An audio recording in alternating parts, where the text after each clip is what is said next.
Hello everyone, Andy, aka Death by Foxy here, and today I'm going to be going over my 7 tips and tricks for starting off in Satisfactory.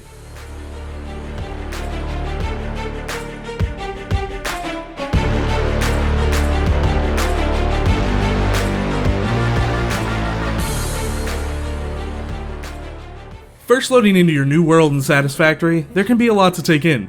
The game does a decent job at leading you through your first few objectives, but then leaves you to figure out the rest on your own.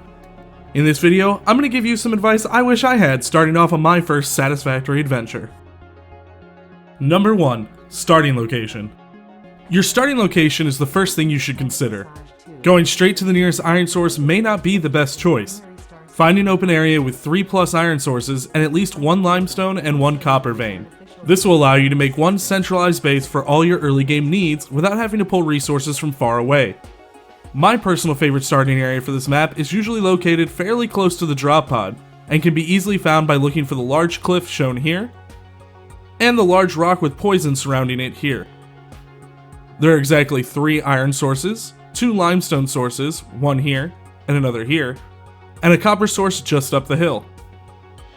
Experiment with other resource-rich areas to find a space that works for you. Number 2. Portable drillers and manual smelting. To open up a node, you have to manually mine the pure stone on top, but manually mining this way becomes wildly inefficient very quickly. One of the first things you should focus on is getting portable miners built to gather raw resources while you deal with crafting. Start by creating 5 drillers, 3 for iron, 1 for limestone, and 1 for copper. Periodically make a round to collect their resources and return to base for more crafting. These drillers will be helpful later when you go to create automated miners. Another helpful tool you can use before automating is creating lone smelters near your crafting bench. Hook these up to your biofuel generators and manually deposit raw iron or copper into them to speed up the ingot creation early on, as this will be what you spend a large portion of your time doing.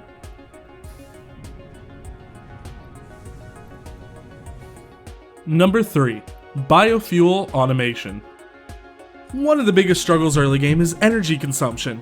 Energy cannot be fully automated until later in the game, when you unlock access to coal and steel. For the early game, you'll have to rely on biomass burners to power your entire operation. Biomass burners take biomass or biofuel to sustain 20 megawatts of power each. This can supply power to 3 to 5 buildings early on, so you'll need several to sustain your base. In order to keep this as efficient as possible, you'll want to rush the biofuel and chainsaw unlocks. Once this is done, you can somewhat automate this process, though not fully. Set up a chain of constructors and storage units to automate the creation of biofuel, so you can easily refill your generators when needed. Start with 2 storage containers side by side, 1 for leaves and 1 for wood. Run each of these directly into a constructor and set each to the specific biomass recipe. Then, run these constructors into another constructor that produces biofuel.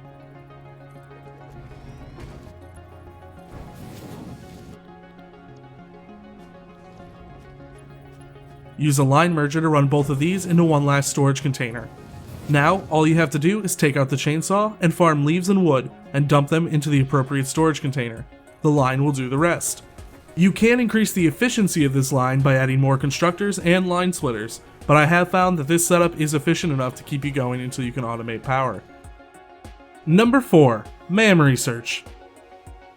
This next tip is fairly straightforward but saves you a lot of time later in the game. One thing people often overlook at the beginning is MAM research. Once this is unlocked in your base, it allows you to research many items you find in the world.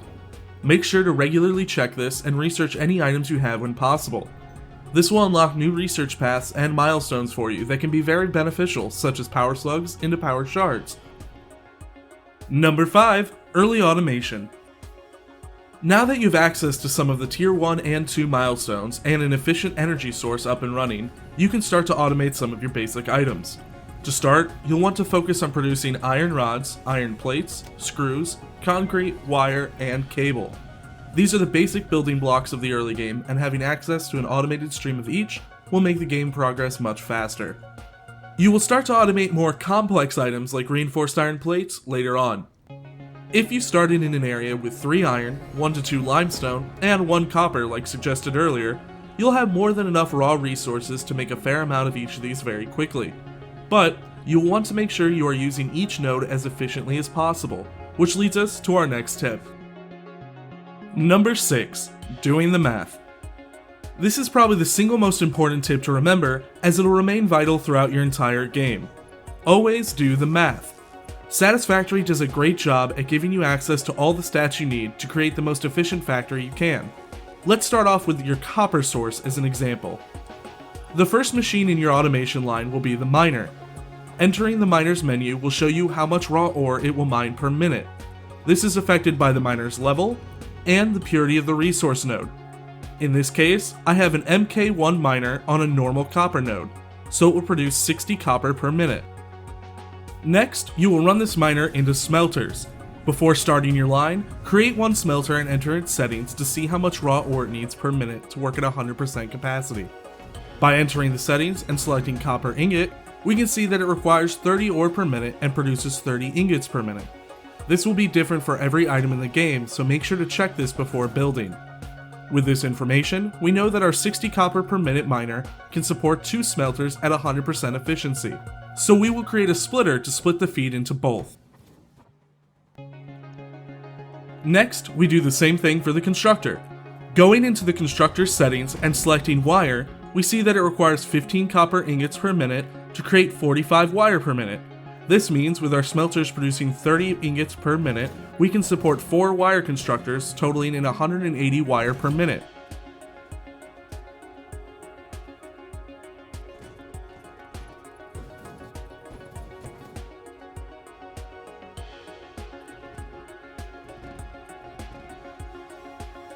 But wait, we aren't done yet. While we do want to have a source of wire, we also need a source of cables as well, which is made with wire. Looking back at constructor settings and selecting cable, we see that it takes 30 wire per minute to create 15 cable per minute. That means using half of the wire constructors we already have, we can run 3 cable constructors totaling in 45 cable per minute. But this is where we run into one last math problem. You see, normally the easiest way to feed 2 outputs into 3 inputs is to merge the 2 outputs and run them into one 3-way splitter, evenly dividing the resources. But your conveyor belts have a set speed they can move at, and in the early game you only have access to the MK1 conveyors. The movement speed on these is 60 items per minute. That means if we were to merge it into a splitter, there would be a backup as the machines are producing 90 wire per minute. To get around this, we will split the conveyors from each wire constructor, running one end from each into the left and right cable constructors, then merging one line from each and running it into the middle constructor. This will allow you to run all 3 at 100% efficiency once the middle constructor has had long enough to back up a bit. Later, when you have access to higher level conveyors, this won't be a problem. Now we have 1 miner, 2 smelters, and 7 constructors, all working at 100% efficiency to create 90 wire per minute and 45 cable per minute. Use these same steps on all of your other production lines to maximize your early efficiency. Practicing these steps will also become beneficial later in the game when you're dealing with complex machines that require multiple different parts from different resources. Number 7. Beacons. The last tip I have in this video is another simple one, but very important. Once you have automation up and going, and you start exploring the world for more and different resources, you are bound to run into things of interest such as crash sites, resource nodes you don't yet have access to, and much more.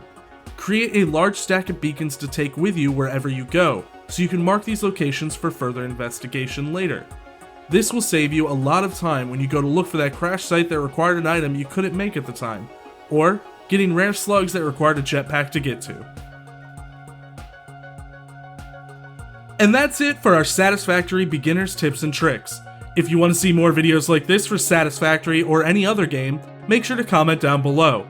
Also, if you enjoyed this video, feel free to hit those like and subscribe buttons and ring that bell icon to be notified of future videos. Check out my Twitch channel to watch me play games like Satisfactory and more, and check out my Twitter for updates. You can find these links along with a link to the Discord channel where you can communicate with me and the community in the description below. Thank you so much for watching, and have a great day!